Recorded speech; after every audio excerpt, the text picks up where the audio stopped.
여러분 구정 잘 보내셨습니까? 저번 주 이 자리에 한 200에서 한 300여 명 분들이 이렇게 모였었습니다. 저희 공동체가 이렇게 많이 모이는데 저번 주에 자그마한 인원으로 모였더니 정말 초대교회 같다라는 마음이 들었어요. 정말 처음 하나님이 교회를 세우시고 하나님의 사람들을 불러주시고 모든 일들을 맡기실 때 이런 모습이 아니었을까라는 생각을 했습니다. 그리고 또 한 가지 들었던 생각은 믿음의 사람들은 모이는 것에서 그치는 게 아니라 흩어져야 된다라는 생각이 들었어요. 그래서 여러분들이 각자 지방으로 또 고향으로 다 흩어졌다 오셨는데 여러분들 안에 아름다운 사랑이 충만했기를 원합니다. 여러분 구정 잘 보내셨죠? 네, 그래서 가족과 함께 즐거운 시간 보내셨을 텐데 오늘 하나님의 말씀의 은혜를 통해서 그 사랑이 더욱 풍성해지시고 아름다운 열매가 맺기를 예수님의 이름으로 축복합니다. 오늘 말씀의 제목은 거꾸로 강을 거슬러 오르는 저 힘찬 연어들처럼입니다. 여러분 이 제목을 어디선가 한번 좀 들어보셨을 것 같습니다. 제가 하나님 믿기 전에 불렀던 좋아하는 노래 중에 하나였어요. 강산의 씨가 불렀던 노래인데 제가 노래방을 가면 항상 친구들과 불렀던 노래 중에 하나였습니다. 항상 제 인생이 너무 어렵고 힘들다 보니까 이 일을 헤쳐가기에 너무 어렵다 보니까 앞이 보이지 않고 막막하다 보니까 제가 이 가사를 들을 때마다 새 힘을 얻는 느낌을 받았습니다. 이 노래의 가사 여러분들이 아마 아실 분도 계시고 모르시는 분도 계실 텐데 제가 한번 1절의 가사를 한번 읽어드리도록 하겠습니다. 저는 노래를 부르진 않습니다. 제게 은사가 없다는 걸 전 잘 알아요. 흐르는 강물을 거꾸로 거슬러 오르는 연어들의 도무지 알 수 없는 그들만의 신비한 이유처럼 그 언제서부터인가 걸어오는 이 길 앞으로 얼마나 더 많이 가야만 하는지 나는 알고 싶다. 여러분 저희가 13장까지 나누었던 이 많은 사도행전의 이야기들 한 가지로 추격해 보자면 다시 한번 하나님 안에 나의 인생을 드린다라고 말할 수 있을 것 같습니다. 구브로 섬에서 열심히 복음 전했습니다. 하나님의 사명을 감당했습니다. 그리고 그 길을 걸어갔습니다. 그 길 앞에 그들이 놓여 있는 미션 하나가 무엇이었는가? 바로 하나님의 사랑을 다른 곳에도 전해야 한다라는 것이었습니다. 그들이 구브로 섬을 떠나서 맞닥뜨린 섬 하나는 바로 밤빌리아 버가였습니다. 이 지역에 너무나 중요한 상황 하나가 있었는데 바로 하나님께서 함께 가라 말씀하셨던 바울과 바나바와 마가 요한이 헤어지게 되는 사건이 등장했다라는 거죠. 여러분 마가 요한이 누굽니까? 하나님이 바울과 바나바에게 붙여줬던 믿음의 동역자였어요. 근데 이 믿음의 동역자였던 마가 요한이 자신이 섬겼던 예루살렘 교회로 돌아가 버리는 사건이 이 상황에 등장한다라는 거죠. 여러분 여행을 하다 보면 서로 마음이 다른 걸 알게 됩니다. 이 가족끼리도 여행을 가면요 서로 마음이 다른 걸 딱 캐치해요. 제가 작년 여름에 처음으로 해외여행을 우리 가족하고 같이 가봤습니다. 일본을 갔는데 가까운 곳에 갔어요. 놀기 좋은 곳에 갔습니다. 우리 아들을 위해서 그곳에 갔거든요. 갔는데 서로 아내와 제가 취향이 다른 거예요. 저는 분명히 먹을 때 국수를 안 좋아하는데 연애 때도 분명히 국수를 안 좋아하는 걸 우리 아내는 아는데 또 집요하게 일본을 가서 국수를 먹어야 된다고. 그래서 국수를 먹는데 제 마음에 흡족하지가 않는 거예요. 다음 코스는 밥으로 가자. 여기 맛집이다. 좋은 데다 가자. 아내가 상당히 불쾌해하면서 왜 남편은 나의 사랑을 이해해주지 않느냐라는 표정을 짓고 제가 SOS를 청하는 눈빛을 하길래 제가 어쩔 수 없이 그 다음 코스도 아내가 원하는 대로 갔어요. 여러분 여행을 하다 보면요 서로 다른 걸 알게 됩니다. 깨닫게 됩니다. 서로 사랑하고 서로 좋아하고 내가 원하는 기호를 깨닫게 되죠. 아마 이들이 함께했던 여행 중에서도 서로 다른 모습을 보았을 겁니다. 다른 상황 가운데 서로 이해되지 않는 모습을 보았을 거예요. 그 도중에 마가 요한이 여러 가지 이유로 그 전도 여행에서 낙오했다고 이야기합니다. 어떤 신학자는 밤빌리아 버가가 소아시아 남부 해안 지역에 있었기 때문에 아마 모기에 물려서 말라리아에 걸렸을 거다. 또 어떤 사람은 이 도시에 아르테미라는 여신을 숭배하는 아주 큰 우상 숭배하는 이 영적인 어려움과 힘든 가운데 아마 마가 요한이 영적으로 다운돼서 자신이 있었던 고향으로 돌아갔을 거다. 마지막으로는 바나바와 이 마가 요한은 친척이었거든요. 이 생질인 바나바의 중심에서 바울의 선교의 중심의 축이 바뀌 바뀌는 모습을 보고 아마 마가 요한은 인간적인 마음으로 어려웠을 거다. 그래서 자신이 있었던 고향으로 돌아가고 이 전도 여행을 아마 포기했을 것이다라고 말합니다.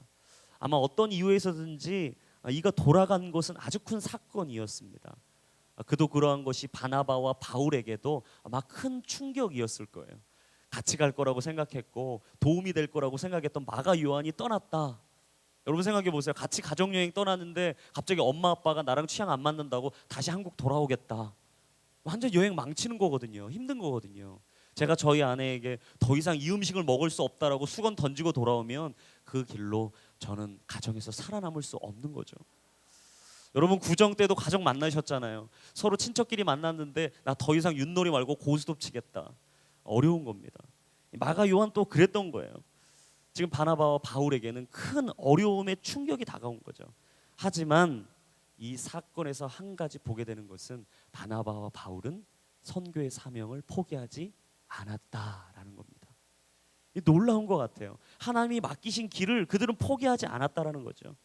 아마 마가 요한이 느꼈던 많은 어려움을 이도 동일하게 느꼈을 겁니다. 그걸 경험했을 거예요. 그리고 그도 그러한 것이 그 마음에 상당히 어렵다라는 걸 알았을 거예요. 직감했을 겁니다. 하지만 그들은 그 길을 끝까지 갔어요. 버가가 어디냐면 비시디아 안디옥에서 이 버가 이 무려 160km가 떨어진 곳이거든요. 근데 다음 행선지로 선택된 곳이 비시디아 안디옥이었어요. 근데 이곳에서 그들이 감당해야 될 일들이 너무나 많았거든요. 근데 그들은 끝까지 포기하지 않았던 거죠. 해발 1200m에 달하는 그 고지대에서 숨을 헐떡이면서까지 그들은 그 길을 걸어갔다. 바로 하나님이 맡기신 아름다운 사명은 포기할 수 없는 거다. 내가 이 세상 앞에 가라 가야 한다, 이곳이다 저곳이다 말하지만 내가 가야 할 그 길은 하나님이 맡기신 길이며 비전의 길이라는 것을 이들은 명확하게 알았던 거죠. 세상을 향한 회개 본능이 그들에게 끝없이 올라왔음에도 불구하고 그들은 하나님의 사명을 붙잡았던 것입니다. 그 사명의 길 앞에 그들이 오늘 본문을 읽진 않았지만 17절부터 41절까지의 본문을 쭉 보시면 바울과 바나바가 이 믿음의 사람들에게 담대히 선포하는 내용이 담겨져 있는데 그 내용을 요약하면 딱 네 가지로 줄여집니다. 첫 번째는 구주를 주신 그 하나님께서 바로 예수 그리스도를 우리에게 주셨다. 두 번째는 죽은 사람들 가운데 예수님이 다시 그 예수를 살려주셨다, 하나님께서. 그리고 세 번째는 그 예수를 통해 죄 용서함의 역사를 이루어 주셨다. 마지막 네 번째는 예수를 믿는 사람들은 누구나 의롭다고 인정받을 수 있다. 여러분 이 내용은 지금 우리가 너무나 잘 듣고 있었던 내용이고 우리가 설교의 홍수 시대 가운데 너무나 많이 듣고 있기 때문에 감흥이 없어요. 근데 느낌이 없는 거죠. 전혀 이게 충격인지 놀라운 진리인지 하나님의 복음인 것인지 우리가 전혀 생각하지 못하는 내용입니다. 하지만 그 시대를 살고 있었던 비시디아 안디옥에 있었던 많은 성도들, 이들에게는 너무나 큰 충격이었어요. 늘 식상하게 늘 형식주의에 있었던 많은 율법주의자들의 이야기를 듣고 있었던 그들에게는 이것이 너무나 큰 충격이었습니다. 가히 충격적인 설교였죠. 자극적인 도발이었습니다. 평범한 인생에 전해지는 신선한 충격. 그 충격에 빠졌던 그 사람들이 오늘 본문을 통해서 바나바와 바울에게 이야기하고 있습니다. 오늘 본문의 42절 말씀을 다시 한번 읽어보겠습니다. 우리 42절 말씀 다시 한번 읽어보겠습니다. 시작.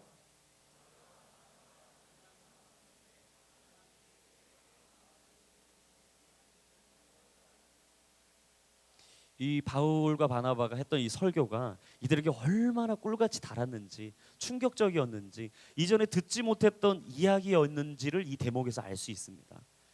듣지 못했던 걸 듣게 되면 또 듣고 싶은 거예요. 경험하지 못한 걸 경험하면 또 경험하고 싶은 거죠. 그래서 사람들이 그토록 자신에게 원하는 것을 갈망하는 것입니다. 이들이 그러했어요. 막 영적인 갈망이 있는 거죠. 하나님의 그 말씀을 또 듣고 싶은 거예요. 그래서 그들에게 요구했습니다. 이 말씀을 좀 더 해주십시오. 여러분 부탁이나 요청은 누가 하는 겁니까? 힘이 없는 사람이 하는 거예요. 부탁이나 요청은 누가 하는 거죠? 부족한 사람이 하는 겁니다. 도움을 필요로 하는 사회적인 약자들이 하는 것이거든요. 근데 오늘 본문에서 부탁하고 요청한 사람이 누구들입니까? 그곳에 있었던, 회당에 누렸던, 그리고 하나님의 말씀을 많이 들었던, 그리고 하나님께서 물붓듯 부어주셨던 그 은혜를 경험하고 자신들에게 주었던 이 많은 일들 앞에 있는 바로 하나님의 사람들이다라는 거예요. 여러분, 요즘 교회가 사회의 고민거리로 전락했다는 뉴스를 자주 봅니다. 그래서 사회 뉴스를 보고 매스컴을 보면 이 교회가 더 이상 세상에 대안이 되지 못한다라는 걸 알게 되죠. 이전에는 달랐습니다. 세상이 교회에게 요구했어요. 대안이 되어달라고. 어려움이 생기거나 힘든 일이 생기면 교회에게 요청했습니다. 부탁했습니다. 이 일을 해결해 달라고. 하지만 더 이상 교회는 세상에 대안이 되지 못하는 현실입니다. 교회 내 사람과 사람, 교회와 교회의 분열과 분쟁, 결국 이 아픔과 슬픔의 자리 가운데 우리는 세상의 법정의 힘을 빌려야 하는 현실을 살고 있습니다. 교회가 세상을 걱정해야 하는데 세상이 교회를 걱정하는 현실, 교회가 세상의 빛이 되어야 하는데 오히려 세상의 빛이 교회에 들어오고 있는 현실. 그 원인은 무엇일까? 바로 말씀의 상실, 말씀의 능력을 잃어버린 것, 바로 그것에서부터 이 원인이 있다라는 것을 알게 되었습니다. 여러분, 42절의 이 말씀은 무엇입니까? 배고픈 자들의 고백입니다. 갈망하는 자들의 고백입니다. 영적으로 목말라 있는 자들의 고백인 거죠. 그래서 그들이 이렇게 이야기합니다. 말씀을 좀 더 해주십시오. 저는 이거 묵상하다가 이런 생각이 들었어요. 세상 사람들이 우리를 만나면 이런 부탁을 해야 된다. 구정에서 우리가 가족을 만나고 친구를 만나고 믿는 사람들 안 믿는 사람들 만났을 때 이런 소리 들었어야 된다. 제가 이 마음이 막 들더라고요. 여러분, 우리가 하나님 믿지 않는 사람들 만나면 우리 가운데 이런 부탁이 있어야 돼요. 하나님 말씀 좀 나눠주십시오.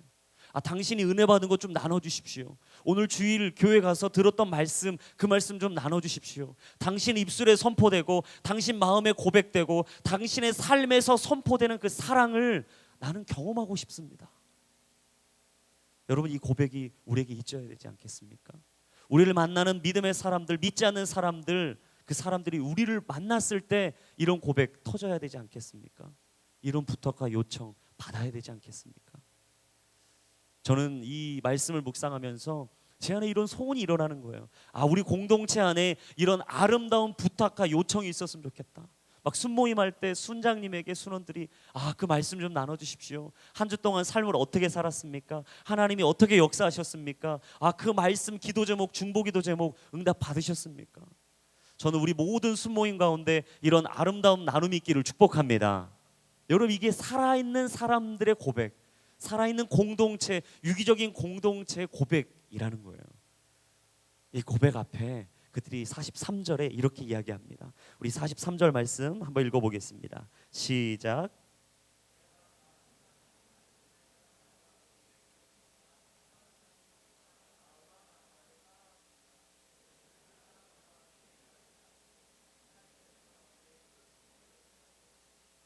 자, 보시면 이 부분이 중요합니다. 하나님의 은혜 가운데 계속 머물러 있으라.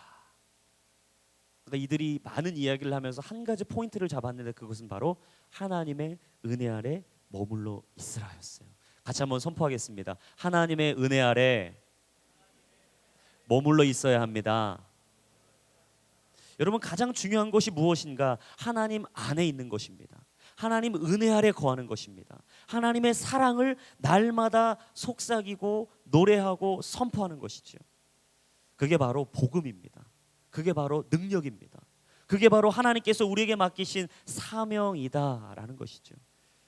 제 아들이 하나 있는데 제 아들이 아직 5살이지 않습니까? 올해로 이제 5살 됐거든요.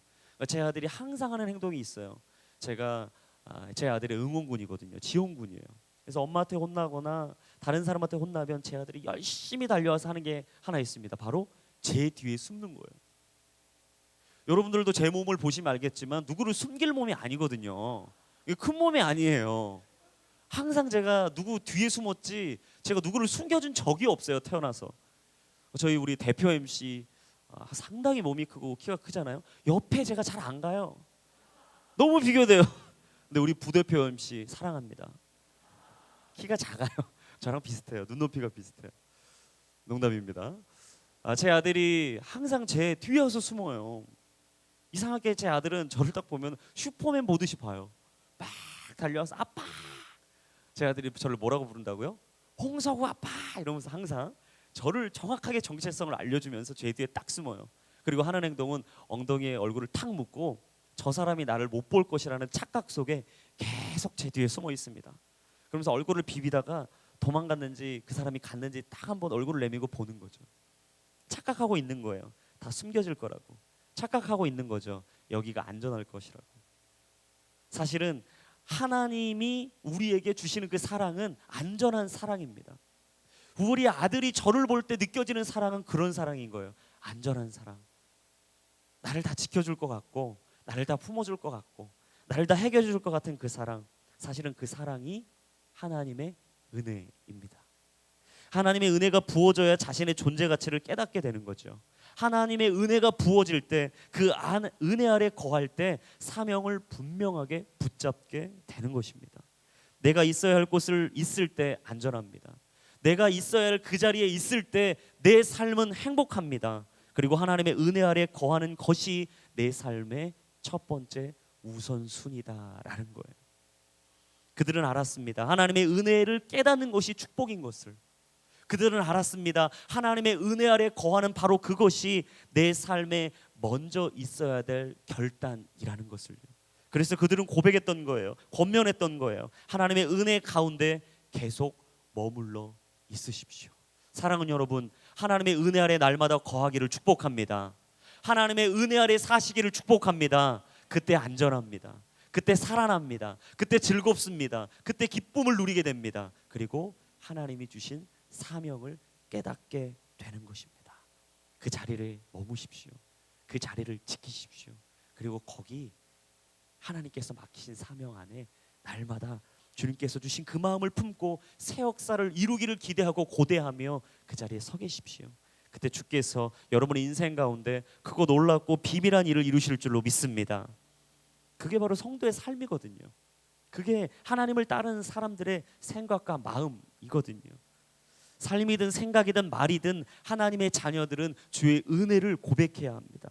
날마다 하나님의 은혜로 채워져야 합니다. 아니, 그 삶의 전부가 바로 하나님의 은혜임을 날마다 경험해야 합니다. 그것이 바로 하나님의 사람들의 삶이고 주님을 따라가는 그 믿음의 사람들의 인생이며 주께서 맡기신 또 하나의 사명, 바로 하나님의 은혜 아래 머물러 사는 삶. 바로 바울과 바나바는 그들에게 고백할 딱 한 가지, 그 고백이었어요. 왜냐하면 그 한 가지가 그들의 인생의 전부임을 알았습니다. 여러분, 하나님의 은혜 아래 있는 것이 전부입니다. 그것이 먼저입니다. 그것이 생명입니다. 그 은혜 아래 사시기를 예수님의 이름으로 축복합니다. 이 고백 권면을 들었던 이 사람들이 드디어 44절에 이렇게 이야기해요. 우리 44절 말씀 같이 한번 읽어보겠습니다. 시작.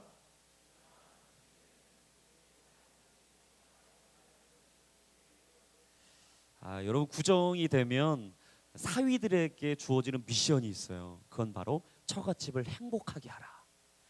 저에게도 동일했습니다. 어김없이 저는 결혼한 사람의 한 사람으로서 저희 처갓집에 기쁨조가 재야 되는 사명이 있었어요.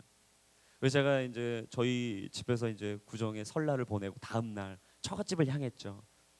저는 새벽같이 일어났습니다. 몸을 깨끗이 단장했어요. 옷을 입었습니다. 그리고 우리 아내를 깨웠어요. 우리 아내가 어제 있었던 설거지가 매우 고단했는지 깊은 잠에 들었더라고요. 하지만 저는 이 아침만큼은 빨리 일어나야 됐어요. 왜냐하면 장모님과 장인어른이 기다리고 있거든요. 열심히 왔습니다. 가서 한 미션, 드디어 스케줄을 짜기 시작했죠. 새벽같이 일어나서 스케줄을 짰어요. 오늘 어디 가야 되겠다. 어디 가자. 그래서 다음 코스는 여기로 가야 되겠다 생각하고 갔습니다. 그래서 이제 처남이, 저희가 해외에서 일을 하고 있어서 처남 가정이 오랜만에 왔어요. 그래서 그 가정과 함께 두 가정이 합쳐서 장인어른과 장모님을 모시고 파주 헤이리에 갔습니다. 웬만하면 안 가요, 저는. 왜냐면 사람 많은 데 가면 피곤해요. 열심히 에너지를 내서 갔어요. 가면서도 이런 얘기 저런 얘기, 장모님이 좋아하실 말씀, 장인어른이 좋아하실 바둑 얘기. 저 바둑을 못 두거든요. 장인어른 바둑 엄청 좋아해요. 가면 바둑 채널이에요. 홍서방 왔나? 바둑 채널. 계속 하면서 바둑 알지도 못하면서 응팔에 봤던 바둑 얘기, 별 얘기, 절 얘기 다 했습니다. 너무 행복해 하시는 거예요. 갔다가 헤이리 갔는데 커피 한 잔 했어요. 사람이 왜 이리 많은지 도대체 더 있다가는 정신이 막 혼란스러워서 다음 코스 땡땡땡 박물관을 갔어요. 열심히 사진 찍어드렸어요. 저는 우리 장모님과 장인어른이 그렇게 좋아할 줄 몰랐어요. 이 거꾸로 보이는 박물관 아시죠? 어디 박물관인지 말은 안 하지만 막 누우시고 바닥에 누우시고 찍어달라고 홍서방 찍어봐 이러는데 놀랐어요. 우리 장모님 장인어른도 좋아하시는구나. 청춘이시구나. 저희가 되게 기뻤어요. 코스 잘 짰다. 막 그 생각했어요. 나 오늘 성공했다. 처갓집에 잘했다. 당분간 안 와도 별말 안 하겠다. 막 했어요. 여기부터가 문제였습니다. 늘 문제는 먹는 데서 벌어지죠. 갑자기 장인어른이 또 장모님과 마음이 하나가 되지 않으시는 거예요. 장인어른은 갑자기 별로 이렇게 멀리 가는 거 안 좋아하시거든요. 헤이리 가시면 국수집이 하나 있더라고요. 칼국수집. 갑자기 그냥 박물관 나오자마자 보이는 데가 칼국수집이었어요. 장인어른의 한마디, 멀리 갈 필요 없잖아. 칼국수집 여기 있네. 이거 먹지. 장모님이 한마디 하십니다. 아니 왜 좋고 좋은 날 이전에 먹지 않았던 걸 먹지 왜 또 칼국수냐. 중재에 나섰죠. 중재에 나서서 제가 얘기했습니다. 장모님, 장인어른, 제가 찾아놓은 맛집이 있습니다. 저를 믿어주세요. 하지만 거리가 좀 먼데 성북동까지 가야 됩니다. 성북동? 막 의견이 분분하게 있어요. 성북동? 몇 킬로야 이거? 안 막혀? 하지만 제가 꿋꿋이 의지를 딱 가지고 얘기해서 가시면 후회하지 않습니다. 열심히 갔습니다. 약간 불안해서 아내한테 얘기했어요. 미리 전화해서 기다리는 게 얼마나 걸리는지 얘기해라. 장인어른 기다리는 거 엄청 안 좋아하시거든요. 전화 딱 했더니 아내가 좋은 소식을 알려줬어요. 2팀밖에 없다라는 거예요. 야 나이스 잘 됐다. 막 갔어요. 근데 왜 거기 도착했는데 사람이 왜 이렇게 많은 겁니까? 깜짝 놀랐어요. 저 5시에 도착했거든요. 5시면 식사 안 할 시간이잖아요. 열심히 갔는데 깜짝 놀라는 사실은 제가 도착하기 바로 전에 5대 가족이 도착한 거예요. 장인어른의 표정이 굳기 시작합니다. 매우 어려워하시더라고요. 근데 여차저차해서 식사를 했는데 너무 흡족해 하시는 거예요. 사실은 저도 처음 먹어보는 음식이었거든요. 제가 서치해서 찾았기 때문에 이게 보장이 안 되는 거예요. 너무 맛있는 거예요. 누룽지 백숙. 성북동 치시면 나옵니다. 꼭 가십시오. 너무 맛있었어요. 행복했어요.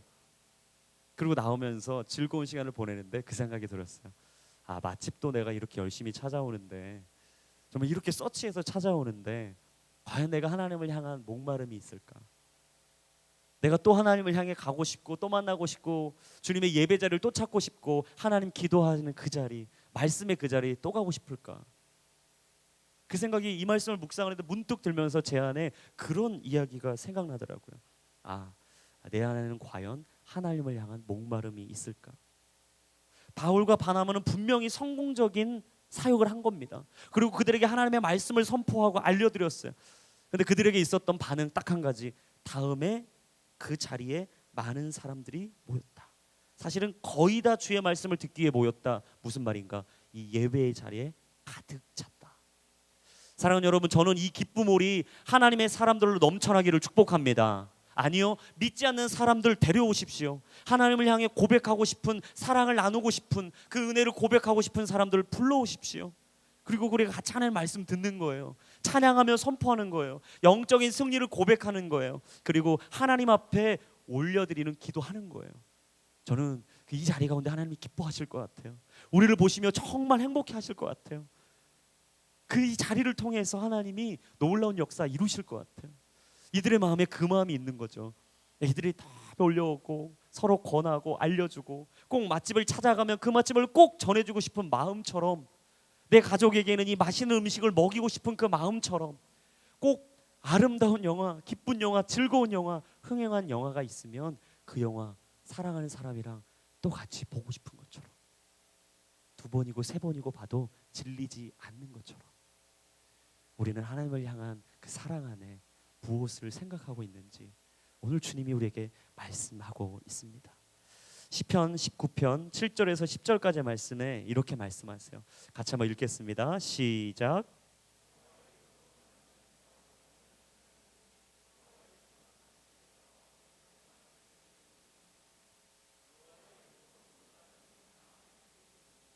여호와의 계명은 순전해서 눈을 밝혀줍니다.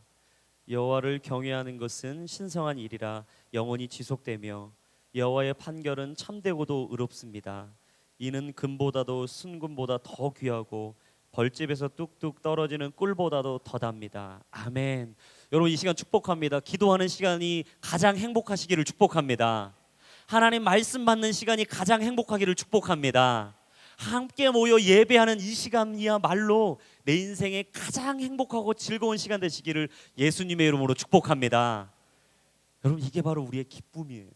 내 안에 즐거움이에요. 하나님이 우리에게 주시는 축복이라는 것이죠. 이들은 이걸 알았던 것입니다. 이 가운데 45절 말씀에 이렇게 이야기해요. 우리 45절 말씀 같이 읽겠습니다. 시작.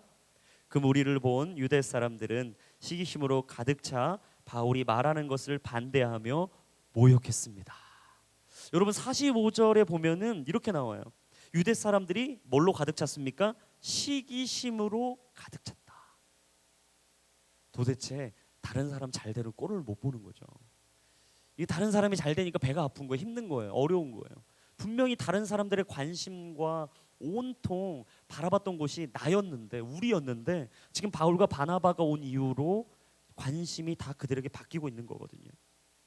고대 히랍의 3대 비극 시인인 유리피데스가 이런 말을 했습니다. 질투는 인간의 모든 질병 가운데 가장 위중한 질병이다. 여러분, 시기하고 질투하는 거 누구한테 합니까? 가까운 사람한테 해요. 생각해 보십시오. 여러분, 연예인 봅니다. 우리 구정 때 TV 많이 보셨죠? 구정에 TV 봤는데 너무 멋진 연예인 남자 나오고 멋진 여자 나오면 여러분 시기 질투하세요? 안 해요. 왜냐하면 나는 그런 사람이 될 수 없다는 걸 알아요. 그리고 저 사람이랑 나는 전혀 다르는 걸 알아요. 저랬으니까 연예인이라는 걸 우리는 잘 알아요. 그리고 나와 사실은 친분이 없는 사람에게는 시기와 질투보다는 부러움 정도로 그치는 것이죠. 하지만 시기 질투 누구한테 합니까? 가까운 사람한테. 이상하게 친한 친구인데 잘 되면 마음에 시기가 드는 거죠. 아니, 저 순원이 분명히 기도했고 나도 기도했는데 응답을 저 사람만 받으면 이상하게 마음 어려운 거예요. 알고 봤더니 나와 관계 깊은 사람, 내 옆에 있는 사람에게 느끼는 게 바로 시기와 질투더라고요. 가까운 사람에게 느끼는 감정이라는 독특한 특징이 있죠. 야고보서 3장 14절부터 16절에 이렇게 나옵니다. 같이 한번 읽어보겠습니다. 시작.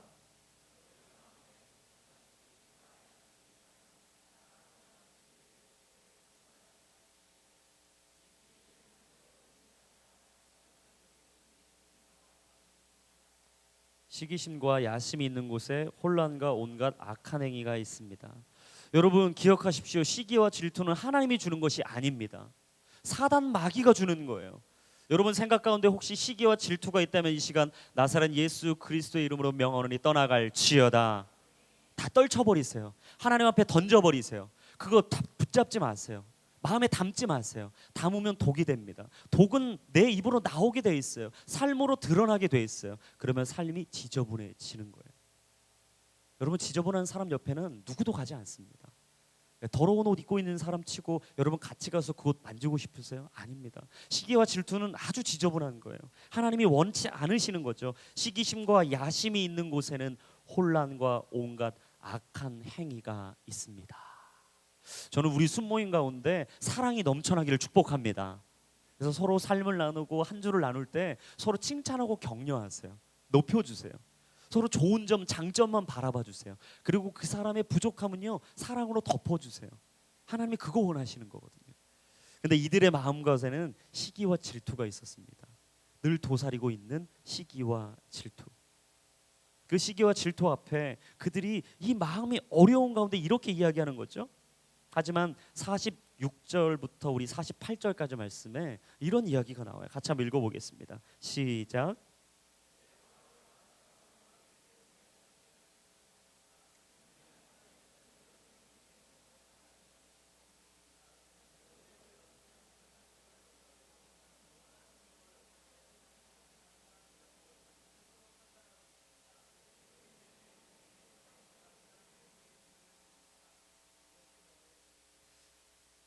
네, 48절까지인데요. 우리에게 하신 명령이기 때문입니다. 내가 너를 이방 사람들의 빛으로 삼았으니 이는 내가 땅 끝까지 구원을 이루게 하려는 것이다. 이 말을 들은 이방 사람들은 기뻐하며 주의 말씀을 찬양했습니다. 그리고 영원한 생명을 얻도록 선택된 사람들은 모두 믿게 됐습니다. 이 시기와 질투, 온갖 악행 속에서 바울과 바나바가 멈추지 않았어요. 담대히 얘기했습니다. 사랑하는 여러분, 세상에 담대하십시오 외친 거예요. 이 시간 축복합니다. 사랑하는 여러분, 세상 가운데 담대하시길 축복합니다. 어떤 어려움과 힘든 가운데서도 하나님의 이름을 통해 승리하시기를 축복합니다. 이들이 담대히 선포했던 거예요. 믿음으로 선포했던 거죠. 그리고 그들에게 두 가지를 이야기했어요. 당신들은 말씀을 거절했다. 두 번째는 스스로 판단했다. 여러분, 우리가 얼마나 이런 실수를 많이 범합니까? 말씀을 나 스스로 거절할 때가 있어요. 인생에 빠지기 쉬운 함정, 말씀을 거절하고 싶고, 두 번째, 나 스스로 인생을 판단하는 것. 여러분, 이게 얼마나 힘든 일인가, 얼마나 위험한 행동인가, 얼마나 어려운 결정이고 선택인가, 오늘 우리는 본문을 통해 알게 됩니다. 바로 유대인에게서 이방인에게로 촛대가 옮겨지는 선교의 흐름, 오늘 바로 이 흐름이 바로 바나바와 바울이 선포하고 있는 이야기였어요. 그러면서 47절에 이렇게 이야기하죠. 바로 이것이 주께서 우리에게 하신 명령이기 때문이다. 여러분, 우리가 살아가고 우리가 선포하고 주의 말씀을 붙잡고 하나님의 뜻을 통해 살아가는 이유, 바로 하나님이 우리에게 명령하셨기 때문입니다. 여러분, 그 명령을 받은 사람 어떻게 살아가느냐, 그 명령대로 살아가는 것이에요. 바로 주님이 우리에게 명령하시기를 이방의 빛이 되어라 말씀하셨습니다. 구원의 통로가 되어라 말씀하셨어요. 이 시간 제가 축복하며 선포합니다. 우리 모두의 삶 가운데 이방의 빛이 될지어다, 구원의 통로가 될지어다. 여러분, 우리 이방의 빛으로 삼아주셨습니다. 우리는 빛으로 사는 사람들이에요. 어두운 데 가십니까? 비춰주세요. 밝게 비춰주세요. 서로 시기하고 질투하고 서로 뒷담화하고 서로 깎아내리고 어려워하고 지쳐하고 힘들어하는 곳 가시면 비춰주세요. 밝게 비춰주세요. 그리고 여러분들 가운데 혹시라도 생각하시기를 나 말고는 도대체가 믿는 사람들 볼 수 없다 생각하십니까? 거기서 여러분들이 하실 명령, 사명이 있어요. 바로 구원의 통로가 되시는 겁니다. 우리는 구원의 통로예요. 축복의 통로예요. 예배의 통로예요. 그 사명을 받은 사람들 그냥 살 수 없는 거죠. 당당하게 사는 거죠. 담대하게 사는 거죠. 이들에게는 담대함이 있었어요. 당당함이 있었어요. 바로 영적인 자신감. 여러분, 영적인 자신감으로 당당하게 사시기를 축복합니다. 쭈뼛쭈뼛 할 필요 없어요. 뒤로 물러날 필요 없어요. 왜냐하면 하나님은 우리를 부르시되 뒤로 물러나 침륜에 빠질 자가 아니요 하나님의 푯대를 향해 믿음으로 달려갈 사람으로 부르신 줄로 믿습니다. 여러분, 그게 우리의 사명이에요. 정체성이에요.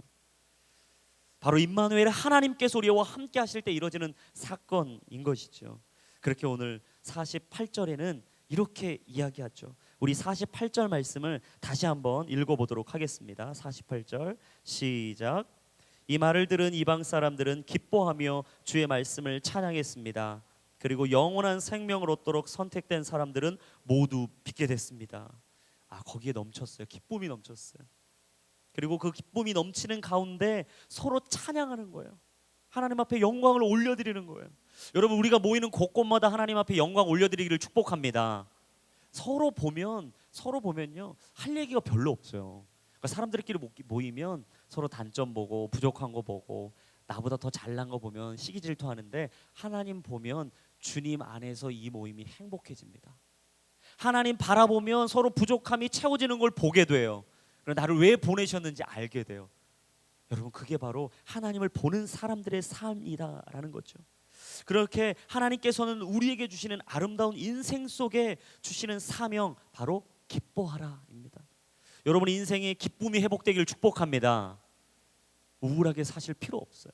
사람들의 한마디 한마디 너무 연연하지 마세요. 저 사람 왜 저렇게 얘기했지? 나한테 왜 이렇게 얘기한 거지? 혹시 나두고 얘기한 얘기인가? 여러분, 너무 이렇게 어렵게 생각하지 마세요. 직장에서 혹시 수근수근 거리고 있으면 혹시 내 얘기하고 있는 거 아닌가? 지체들끼리 모여 있어도 왜 저 사람이 나를 저렇게 째려보지? 목사님은 왜 설교할 때 나를 2번 봤고 왜 저쪽을 3번 보고 있지? 진짜 그랬어요. 저번 공동체에서 제가 이쪽 보고 저쪽 봤더니 왜 나를 이쪽 보다가 스쳐 지나갔냐고 하는 얘기를 듣고 너무 깜짝 놀랐어요. 저는 사람이 잘 안 보이거든요. 무리에 있으면, 군중에 있으면 사람 잘 안 보입니다. 할렐루야. 하나님의 사랑으로 덮으니까 다 보이는 거예요. 여러분, 그게 바로 하나님께서 우리에게 주신 아름다움의 축복이에요. 그리고 여러분들에게 또 한 가지 회복되어야 할 것은 바로 하나님을 향한 찬양입니다. 여러분은 인생 가운데 찬양이 회복되길 축복합니다. 그래서 여러분 가는 곳곳마다 찬양하세요. 주의 이름을 높여드리세요. 저는 그냥 혼자서 흥얼거려요. 뭐 차를 타고 가도 항상 흥얼거리고, CD를 틀어놓고 흥얼거리고, 좋은 거 있으면 극동방송 틀어놓고 흥얼거리고, 찬양 나오면 같이 선포하고 고백하고 노래하고 찬양하고, 여러분 그때 우리 영혼이 기쁨이 넘치더라고요. 그래서 우리 찬양팀이 찬양할 때요, 여러분 혼자 하는 게 아니라, 찬양팀만 하는 게 아니라 우리 모두가 하나님 앞에 찬양하는 거죠. 내 전 존재를 주님 앞에 올려드리는 거죠. 내 영혼의 깊은 곳에 샘솟는 기쁨을 주님 앞에 고백하는 것, 여러분 그게 찬양입니다. 이번 한 주가 여러분 인생 가운데 찬양이 회복되는 한 주가 되기를 축복합니다. 기쁨이 회복되기를 축복합니다. 할렐루야. 여러분 기쁘고 행복한 삶, 즐거운 거예요. 그 가운데 49절에서 50절인데요. 같이 한번 우리 49절 50절 한번 읽어보겠습니다. 시작.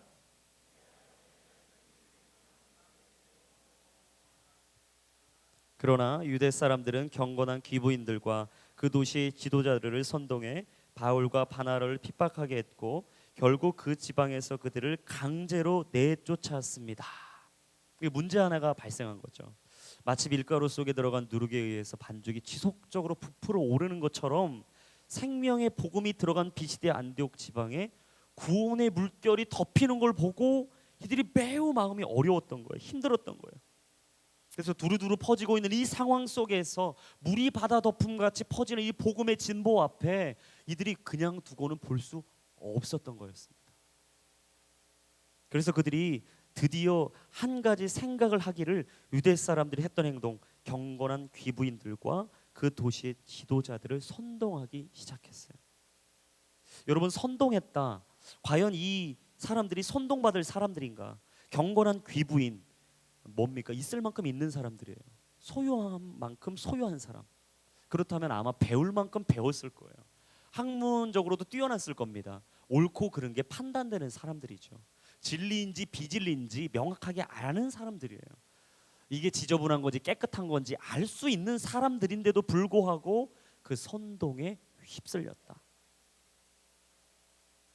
여러분, 이것은 큰 문제입니다. 큰 사건이에요. 이들이 핍박받고 어렵고 힘든 가운데 흔들리고 무너졌던 이유가 무엇이었을까? 저는 그것을 말씀의 기초로 뿌리하지 못했기 때문이었다라고 생각합니다. 여러분, 이 시대를 살아가는데 이단이 얼마나 많아요. 우리가 말씀의 홍수 가운데 삽니다. 하나님 살아계신 거 믿고 선포해요. 각 교회마다 하나님의 이름이 높임받고 있습니다. 하지만 이단들도 흥왕하고 있어요. 점점 자신들의 세력을 넓혀가고 있어요. 그리고 우리 교회에 깊숙이 들어오고 있습니다. 우리를 좀먹고 있어요. 누룩처럼 들어오고 있어요. 그리고 그 누룩에 퍼져가고 있죠. 왜 우리는 헛된 가르침과 거짓 교사에 무너지고 있는가? 이단의 무리와 가르침 가운데 귀를 쏠깃하며 따라가고 있는가? 그들의 선동에 그냥 휩쓸려 가고 있는가? 왜 우리는 이 삶에 핍박하고 강제로 내쫓고 어렵게 하고 힘들게 하고 지쳐하게 하면 바로 그 자리에서 머물러 있고 힘들어 있는가? 바로 그것은 하나님의 말씀에 있지 못하기 때문이다라는 거죠. 여러분, 이들이 선동받은 이유는 무엇입니까? 하나님 안에 거하지 못했기 때문이에요. 하나님의 뜻 안에 있지 못했기 때문이죠.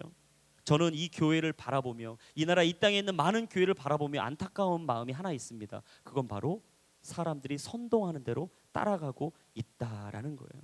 여러분, 절대 서로 비방하고 다른 말하고 뒷담화하고 서로 교회가 교회를 욕하는 일들이 없기를 축복합니다. 여러분, 제발 교회가 교회를 욕하지 않았으면 좋겠어요. 가족이 가족을 욕하면 누구 욕먹는 겁니까? 가족 욕먹는 거예요. 믿는 사람이 믿는 사람 이야기하면 믿는 사람 욕먹는 거죠. 그래서 우리가 해야 할 것은 무엇인가? 바로 그 자리에 물을 끓는 거예요. 말씀으로 돌아가는 것입니다. 예배의 자리를 회복하는 것입니다. 그리고 우리에게 맡기신 그 사명을 다시 한번 붙잡는 것이죠. 그 힘찬 연어들이 다시금 자신들이 걸어가야 되고 자신들이 알을 낳아야 할 그곳으로, 자신들의 생명을 잉태해야 할 그곳으로 돌아가는 그 모습처럼 우리는 다시금 주님 앞에 나아가야 한다라는 것이죠. 화해와 일치가 있고 하나님과 연합이 있고 온유와 절제가 있고 사랑의 풍성함이 있는 교회, 바로 그런 공동체. 저는 우리 J4U 청년부가 그런 공동체 되기를 축복합니다. 여러분, 이게 바로 하나님 주신 우리의 꿈이에요. 우리의 마음이에요. 하나님의 뜻이에요. 그렇게 그들이 그 교회 안에 두었다라는 것이죠. 그렇게 마지막 51절과 52절 말씀에, 오늘 말씀의 마지막인데요, 같이 한번 51절과 52절 읽어보겠습니다. 시작.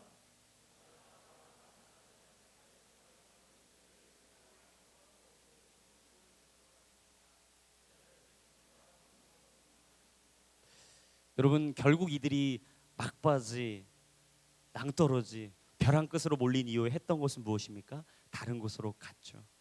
어찌 보면 인간적으로 보면 이 선교 실패했다고 생각할 수 있습니다. 아니요, 도망갔다고 여길 수도 있어요. 왜 그 자리를 더 지키지 않고 과연 이고니온으로 갔을까? 하지만 하나님의 관점에서는 이 선교의 사명이 더욱더 편만하게 열방의 세계에 퍼지길 원하셨던 거죠. 큰 고난이었습니다. 어려움이었어요. 하지만 이들은 이 고난과 어려움 앞에 멈춰 있었던 것이 아니라 다음 하나님이 원하시는 곳으로, 그 사명의 자리로 나아갈 믿음의 진보를 이루었다라는 것이죠. 때로는 우리 인생 가운데 고난은 어려울 수 있습니다. 다른 사람들이 핍박하는 거 힘들 수 있어요. 하지만 성도에게 있어의 고난은 무엇인가? 하나님의 섭리를 깨닫는 축복의 자리이다. 머물러 있으면 편합니다. 멈춰 있으면 쉽습니다. 그리고 내가 있고 싶은 자리에 있으면 여러분 편하고 쉬워요. 손해 볼 일도 없습니다. 욕먹을 일도 없어요. 다른 사람들의 손가락질을 받을 일도 없습니다. 하지만 결국 나의 인생은 아나부인, 무사 안일에 빠지게 되는 것이죠. 무사 안일은 방종을 낳는 것이죠. 더 이상 발전하려 한다거나 새로운 세계를 보려고 하지 않게 되게 돼 있어요. 여러분, 하나님이 우리의 인생을 이끌어 가시고 그 뜻 안에 두실 때 여러 가지 뜻이 있지만 바로 하나님께서는 우리를 통해 새 생명의 역사를 이루고 싶어 하신다라는 거예요. 가나안을 차지하고 나자 이스라엘 민족들은 어떻게 변했습니까? 자신들이 그 자리에 영원히 있을 거라는 착각을 하기 시작했어요. 선민 의식에 빠지기 시작했어요. 안주하기 시작했어요. 더 이상의 진보를 꿈꾸지 않았어요. 그리고 자신의 인생 속에 변화를 생각하지 않았던 거죠. 그러자 그들은 곧 퇴보하기 시작했습니다. 뒤로 물러나기 시작했어요. 그래서 하나님께서는 어떻게 하셨습니까? 그들을 치셨죠. 아수르를 통해서 북이스라엘을 치셨고 바벨론을 통해서 남유다를 치셨던 거예요. 그리고 곧 그들을 세계로 흩으셨습니다. 흩어질 때는 몰랐어요. 그들이 떠나갈 때는 몰랐어요. 그들이 그곳을 떠나야 할 바로 그때는 깨닫지 못했어요. 하지만 흩어지고 나서 그들은 알았어요. 세계가 넓다는 것을. 하나님이 맡기신 자리가, 하나님께서 내게 허락하신 바로 그곳이 바로 이 넓은 새로운 세계라는 것을 그들은 깨달았어요. 바로 전인 미답의 복음 선교지가 있음을 깨닫게 된 것이죠. 여러분, 우리 인생 속에 하나님은 끝없이 가라 말씀하십니다. 그곳으로 가라 말씀하십니다. 그 자리에서 일어나라 말씀하십니다. 그리고 그곳에서 하나님의 뜻을 이루라 말씀하십니다. 그리고 주께서 주신 그 아름다운 사명을 다시 한번 기억하며 너의 자리를 기억하고 너의 자리 속에 새롭게 서라고 말씀하는 거죠. 그 가운데는 기쁨이 있습니다. 그 가운데는 성령의 충만함이 있어요. 그 가운데는 하나님이 주시는 놀라운 아름다움의 행복이 있는 것이에요. 왜냐? 하나님께서 주신 그 자리는 하나님의 성령의 역사가 일어나기 때문입니다. 여러분, 하나님과 함께하는 모든 자리 가운데 주의 성령의 충만함의 역사가 일어나길 축복합니다. 하나님께서 주시는 그 생명의 역사, 잉태의 역사, 복음의 역사, 진보의 역사, 새로운 세계를 보게 되고 넓은 세계를 보게 되며 그 품을 수 있는 넓음의 자리 가운데 바로 나를 통해 그 일을 이루신다라는 놀라운 축복의 노래, 바로 그것이 오늘 저와 여러분들에게 주시는 그 아름다운 하나님의 사명이요 미션이다라는 것입니다. 이들이 걸어갔던 길은 쉽지 않습니다. 어렵습니다. 힘듭니다. 핍박이 있었고 어려움이 있습니다. 많은 사람들이 보기에는 너무 쉽지 않은 길이거든요.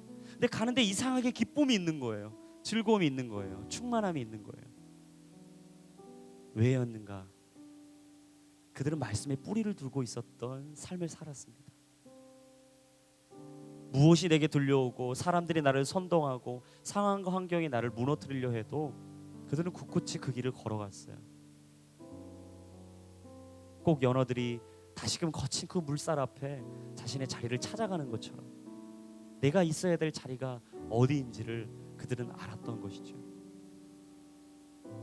여러분, 세상에 아무리 많은 것을 찾아가시고 돌아보고 내 마음을 채우고 내 생각을 채우고 내 기쁨과 즐거움을 채우려고 하지만 채워도 채워지지 않는 게 사람의 마음이에요.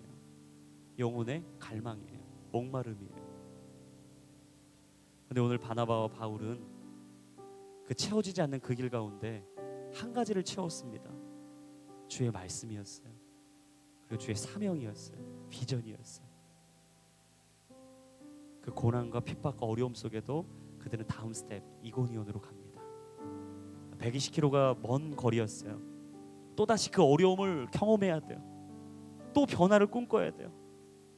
욕먹어야 돼요. 핍박받아야 돼요. 포기해야 돼요.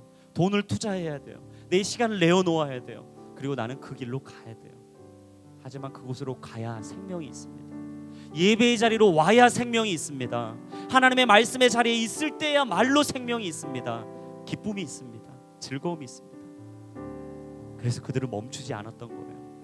사랑하는 여러분, 이 세상 앞에 우리는 어떤 길을 가고 있습니까? 무엇을 보고 있습니까? 어디서 의미를 찾고 있습니까? 혹시 인생을 저주하고 계십니까? 내 인생 왜 이러냐고 여러분의 삶을 무가치하게 여기십니까? 내 존재 별거 아니라고 생각하세요? 하지만 하나님은 우리에게 사명이 있고 비전이 있다고 말씀하십니다. 그 길을 걸어가십시오. 그리고 사람들이 이야기하는 그 이야기 속에 나의 인생을 내던지지 마시고 하나님의 말씀 위에 여러분 인생을 드리십시오. 그때 하나님께서 저와 여러분들의 인생을 통해 그거 놀라운 일을 이루실 줄로 믿습니다. 같이 한번 이 시간 기도하겠습니다. 여러분, 우리가 꿈꾸고 소망하는 것 한 가지입니다. 그건 바로 하나님께서 내 안에 일하시며 주님께서 나를 통해 역사하시고 내 안에 영혼의 기쁨이 넘침으로 내가 세상에서 당당히 살아가고 그 믿음의 여정을 살아가는 것. 여러분, 그게 바로 우리에게 주신 아름다운 축복이 아니겠습니까? 하지만 세상은 끝없이 우리에게 이야기해요. 너는 안 된다고, 할 수 없다고, 너의 길은 여기까지라고, 너에게 주어진 것은 이것으로 충분하다고 말합니다.